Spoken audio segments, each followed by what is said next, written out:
Hey, New York Jet fans from all around the world.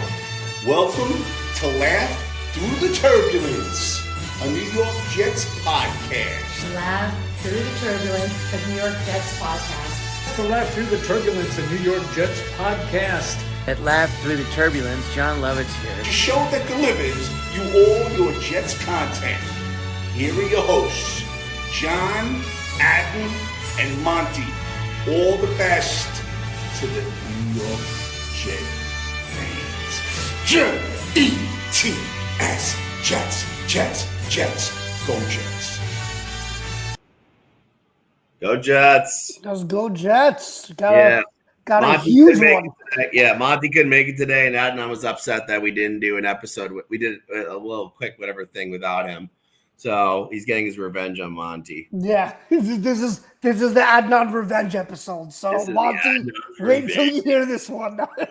Yeah, that's fair. A lot of football is going on right now. Sunday night, Cowboys are getting molly-whopped right now, which is great. Everyone likes that. Yeah, I know the Chiefs are the most hated fan base, but I think they will always keep. Yeah, but I think on that note, like the Chiefs now are because of all of their success. Like the Cowboys will be hated before and after the Chiefs.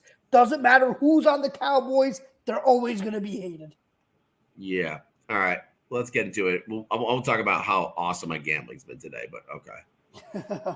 You can do that in final thoughts. Sure. Fuck the Bills. They're coming here for Monday Night Football, and we're going to be wearing the classics, which, you know what? I will say they look good on them in the warm-ups, like in the training and in the little practice things that they have going on. They look good, but I still like these uniforms better that we have, the current ones.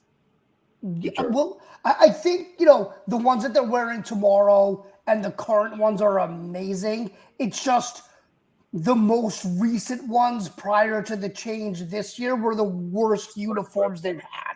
I agree. But anyway, we should probably talk about the game, right? Yeah. It's an important game. I mean, like, basically both teams are coming off 2-game losing streaks. Bills did, I guess, get a little bit embarrassed by the Ravens last time, right? And they're both close games for us, even for them too, I think, right? Yeah, every game was pretty close, right? In terms of for us, right? Like we could have won both those games and been 4-1 right now, right? And the Bills could very easily be 4-1 as well right now too. If the Texans game goes a little bit differently at the end, right? But they got slaughtered by the Ravens, which I guess I make good money off of that. But I don't know. It's interesting because there's a couple people coming up on the injury reports right now on both sides, right? Mm-hmm. They're a little bit interesting. Like for us right now, it looks like Michael Carter's not going to play, right? Probably not. He's probably not going to play. Okay. And then it looks like what's his face? CJ's practicing, right? I saw that. I think he's a full go, right? Which is good. So. And Rodgers was on the injury report to start the week. And on their side, I think James Cook's the big name that's questionable at this point. Yep. So it's like, and I will say is that offense really does run through the run game, or it should, right? When Josh Allen has to pass, that's when he gets into trouble. It's just, you know what I mean? Like, and I want to say we're going to win this game because of that, especially if James Cook doesn't play or if he's very limited. I just don't know. This game could go so many different ways Monday night, right? Like this is the kind of game where it could be amazing and we win, which is probably best for football right now, or maybe not because the media loves to harp on the Jets, right? It's probably their favorite thing. It's their favorite thing to rag on the Jets, and I guess the Cowboys second, right? I think the Cowboys are first. But the Jets are. It might be a 1A, 1B thing, to be honest. Close, right? It's very close. It's very close. But those are the two, right? So, if the Jets win, it's good because, they have primetime games coming up, plural, right? They have even next week is Steelers Sunday night. Steelers, in Pittsburgh, which is interesting. I think they're gonna. And they walked away with the win today. Yeah, they did. And I also covered that bet. Great. Okay. I knew to bet the over in that game, and I didn't even touch it, but it was 35.5. But anyway, and then dude, there's 3 bets I should have taken that I was like, they're gonna hit. It was Steelers over. Oh, it didn't happen. I wanted to take the Chargers. They won. Yep. And then I wanted the Browns +9, and they covered. Yeah, I took the Browns. I took the Browns. Bears. Right. I thought about doing the Bears in the morning. The Steelers Raiders over is interesting because the Steelers almost got that themselves. Which you would never have expected. Yeah. Yeah, I just knew it was gonna be fucking stupid. Interesting. But anyway, I mean, what are your thoughts, Adnan, in terms of how tomorrow night, where I'm gonna be, is gonna go? Yeah, so I think another name that was on the injury report, Shakir was on there as well. So that's their, probably their best receiver so far this season. And, their absolute best do everything player in Cook. Cook makes that offense dynamic, like you said. Oh, God. Yeah, and also Ed Oliver is out. Yeah, Ed Oliver is out. Yeah, so that's really big for the Jets. And I think, yeah, and I think that, so the Bills will be a little bit compromised tomorrow. For the Jets, Fotu is going to be back. 300-pound Samoan in the middle of the defensive line. Hopefully that will kind of stabilize the run game. The defense has been getting better week by week, so I'm confident there. Carter probably won't play, but, Michael Carter's out. Yeah, Eccles has been incredible for whomever he's filled in for, so I don't feel bad there. I think this game sets up really nicely for the Jets, to be honest. Aaron Rodgers is off the injury report. You're getting Morgan Moses back. You're getting Mosley back. You're getting Fotu back. This is setting up nicely for the Jets, and I do feel like they match up well defensively with Allen, especially at MetLife. They've always given him problems there. If he's down a couple of people, like you said, John, he's going to have to be the focal point, and that's when he gets into trouble. So I think it's going to be an interesting game, but I do think the Jets are set up very nicely here. Additionally, through everything that's happened, the Jets win. They're 3-3 and in sole possession of first place in the division. Right? You can't ask for anything more than that. It's crazy. It's crazy that is a very real possibility. Yeah. I will say this about these last two losses. So Pro Football Network did their rankings of the defenses, right? They still have the Jets at 1, and we feel like they've kind of underperformed this whole time, right? Especially the D-line. Quinnen hasn't woken up yet, and I think Nanny, I wrote a really good article on him. I could be wrong. It was someone on Jets X Factor, but he was totally right that Quinnen has not been his dominant self. So, and the only Will McDonald's been like the most serviceable edge rusher, above average, right? Let's just say that, right? And number 3 and 4 were Vikings Broncos on that list, and Tennessee was actually number 10, which I thought was very interesting too. Doesn't forgive what happened these last 2 weeks that led to Saleh getting fired, but Bills did not make that list. You know what I mean? Which feels good for me, I guess, right? Steelers are number 2 on that list, though. I will say that, though. That's a problem. That's a problem for another day. Problem for another day. Yeah. On to the Bills, right? I'm a little nervous about this game, but at the same time, we've got Ulbrich. Looks like he's really getting along with teammates, players, which is good. And Downing got the role for play calling, which is also really interesting. Because he's had success before, right? And maybe that's what is needed. I hope it is, right? Because the offense should be fucking clicking. It should be fucking clicking at this point. Actually, is Moses playing? I thought I saw that. He is, yeah. Moses is playing. I said that. Yeah, Moses is going to be playing at. So that's huge. You get the starting 5 back. The running game really fell off the cliff when he came out, and Moses is a run blocking machine. Yeah. So maybe Fashanu is not ready, let alone switching to right tackle. Right.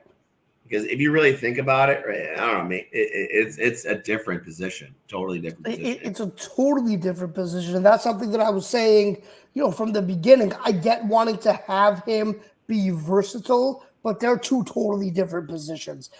He held up admirably, but having Moses back is huge. It's huge. Like, not like the size of your TV, which you showed me a picture of, and I said that was too small. It's perfect. That was a good joke that I put after that, though. Basically, Adnan was showing a picture of his TV. What game was it? The Panthers game or whatever it was? Because it was, I forgot what it was. His ex-kid is like the offensive coordinator. Yeah, John Insig's son is the offensive coordinator. I said the Jets should have hired him. Yeah, no, they shouldn't have. I don't want anything to do with this, but I said the TV was too small, and Adnan said it fits perfectly in the room, and I said that's what no woman ever said. We're running really close into an HR violation, so we're gonna move on. I'm actually head of HR now in my company. We decided that to develop the roles. Great, maybe you should hire me for that. Yeah. Well, all right. So, you want to do a score prediction? I think it's gonna be close, man. I think the Jets pulled this one out 23-20. 23-20. Not 24, because 24 seems to be the magic number for us to win games. I know. I think it's gonna be close. A lot of field goals. There you go. I love it. So there you go. What are you gonna go? 24-20? Yeah. I'm gonna go 24-20. All right. Very fair. I don't know. I feel like I think Rodgers wants this one really bad. Well, I think, what it does this game is it really kind of like he has to play well, right? Because his hand-picked guy failed. Salah, who he said he loves, is fired. Like, now it's all on him. Yeah. Now Rodgers doesn't have any excuses. You can't blame Salah. You can't blame Hackett. So he's got to go out and he's got to play lights out. And I love Aaron Rodgers, but, he's got to be the guy. He's got to be the guy that they paid him to be tomorrow for the Jets to have a chance in this game. Yeah. It makes me alone. Yeah. I don't know. We just need a win. I think Rodgers is just going to be like, this team ruined my season last year. Yeah, that's fair too. Yep. I take it personal.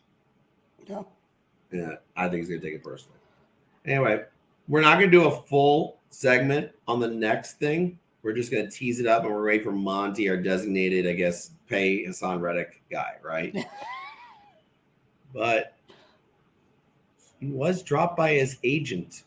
And apparently there's like a whole story on that, like sending it. Like, what did he send threats or something like that? I saw something like that, right? So there was a separate thing where he owed somebody owed him money or something like that, and he hired some quote unquote goons to go settle it. I think that's separate from the contract thing. But the interesting thing with the contract is that Rappaport had a report today that the Jets and his agency had agreed to a contract that would pay him more guaranteed than he was going to make, and gave him an opportunity to earn back the fine money, and he turned it down. So there's a lot going on there. We'll hold off on the opinions for Monty to get back. But it's a very interesting scenario, and this makes me think that he will not play football this year. Or he'll have to redeem himself by playing football. Yeah, but does he? He might have to just redeem himself at this point. How is this going to go well for him if he doesn't play football? I agree with you. I mean, if he's willing to turn down, a contract that was hammered out. Right. I understand, but my thing is that, like, it seems like he's dead set on a big, massive, long-term deal or nothing. whether it's right or wrong, whether he's smart or not, it seems like he's not budging off of that stance. I don't know. It sounds like, think about it like this, right? You're the a wet dream for an agent is someone who's coming up for a contract. Yes or no? No, I agree. New contracts come with signing bonuses, and they get paid as the signing bonus, when the cash comes in, right? Right. Percentage is huge, right? The amount of money they make on the percentage is huge. The agent let him go. Right. Exactly. Yeah. Exactly. So why would another agent come in? No, listen, man, I'm with you. I think his best option is to play. I agree with you, but I think all of his actions show that to him, it's either multi-year, massive, long-term deal or nothing. Yeah. Right now, I agree with you, man. Like, if I were him, if my agency dropped me, I'd call Joe Douglas and be like, I'm in. I'm in. Let's just hammer something quick out and we'll revisit it. No, Joe would be like, no, you play for what you're worth. No. Yeah. He'd be like, you play under the contract that you signed, and then we'll go from there, right? But I don't think he cares about that, right? Which is not good for him. Not good. Okay. Anyway, we'll wait for Monty, who is my dad's favorite of the show, actually. Over me. Over his own son. Perfect. Over his own son. I did get to play golf today, and actually I had my Jets golf bag. Did you ever see this Jets golf bag by any chance? I think, yeah, you showed it to me, yeah. I'm going to show the group real quick. Yeah, show the masses.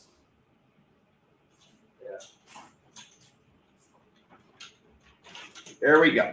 Jets golf bag, baby. Look at that. There it is. I mean, the old logo, but you gotta upgrade the logos there, John.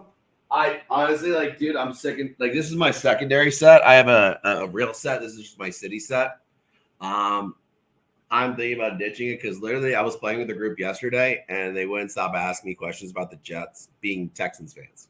That's fair. Nope, that's fair. You're good guys, though. Alex and Gabriel, you guys are cool. Like, comment, subscribe. I asked you to. I think they did. But the rest of you fucking assholes that haven't done it, like, comment, subscribe. Yes, anyway. Listen to John. Yeah. Final thoughts, baby. Yeah, I'm going to give my solid take here because I didn't have a chance to because Monty and John thought it was so important to record immediately they could have waited an hour for me to finish with work meetings. So, with that said, I think firing Saleh, I was a big Saleh fan. I get why they had to do it. I get that, the fans wanted a pound of flesh and the fans got it, right? I think I might have been one of maybe 100 Jet fans that didn't want them to fire Saleh. So he's fired. He's gone. I have a lot of faith in Ulbrich. I think he's an excellent coach. He's very good on the defense. The big thing is he was the defensive play caller. He's going to retain defensive play calling. He's going to run the defense. So I think that really helps with continuity. I would have been much, much, much more critical of this move if they didn't demote Hackett. So at least he had to pay for his sins as well. So now we look at Todd Downing. Has he been great? No. Has he been awful? No. I think he's a couple of steps up from Hackett. Is he a top 15 offensive coordinator in the NFL? Top 20? I don't know. But I think he's light years ahead of Hackett. So with everything that happened, with all of the moves this week, it gives an air of optimism that the Jets are willing to make the tough moves. This is the first time Woody has ever fired a coach in season. Saleh's under contract next year. So Woody is eating a lot of money to make this move. So I think it's an interesting move, and I really, really hope it does work out. Another thing that I want to say just on the Jets in terms of coaching, I don't think the Jets as an organization, and John, correct me if I'm wrong, in our lifetimes, they've never had an offensive coordinator even interview for a head coaching job. I don't think they understand what an offensive coordinator is for. I don't think they get it. And that's why they're so behind the times and why the offense is in the shape that it's in. Hopefully Downing can fix that. But, it's an interesting move again. Salah's a good guy. Hopefully he can go the Todd Bowles route, get a defensive coordinator job, learn from this head coaching role, and then get another one and have success like Bowles has. So it'll be it'll be interesting to see his journey as well. But we move, new head coach, new offensive coordinator, and let's see how it plays out on Monday. And like I said, 23-20 Jets. Yeah, I just realized I lost one bet today. Oh, which one? I took the points on Carolina, but in my parlay, it was 6 points, and I was like, it seemed too big. But I won on Pittsburgh, the Bucks, the Colts money line, Packers, and then my parlay is very alive right now for like picking 7 teams to win. There you go. All right. Well, best of luck. See the Bengals and the Jets. That's it. All right. I need them too. So. Yeah, but I did get the Rangers puck line opening night when they won 6-0 on the Penguins. There you go. Hated that. Yeah. Yeah. All right, Sean, you could definitely send me Venmo.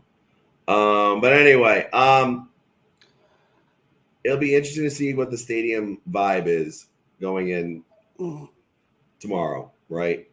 Because it's the Patriot vibe was very different, right? For that game, when we went, it was kind of a great vibe, but also calm, right? It was like, there's no way we're losing this game, right? Mm-hmm. The Bronco vibe was a little exciting, and the weather was dog shit. It was dog shit. And that was dog shit. That game was dog shit. It was one of the worst games I've ever been to. So I'll see what the vibe is. I'm tailgating. We got Degenerate Mike coming with me tomorrow. Will, I don't have a nickname for him yet, but I'll figure it out soon after he likes, comments, and we brought a Bills fan with us too. I needed to charge somebody for the ticket, so I got a Bills fan. And but he's a nice guy. I kept telling him like fuck the Bills. I say at the end of every episode, and he was like, okay. He seemed like a good. But seriously, just fuck the Bills, but also fuck the Patriots and fuck the Dolphins while we're at it. Absolutely. Fuck them all. Fuck them all. Go Jets. Go Jets.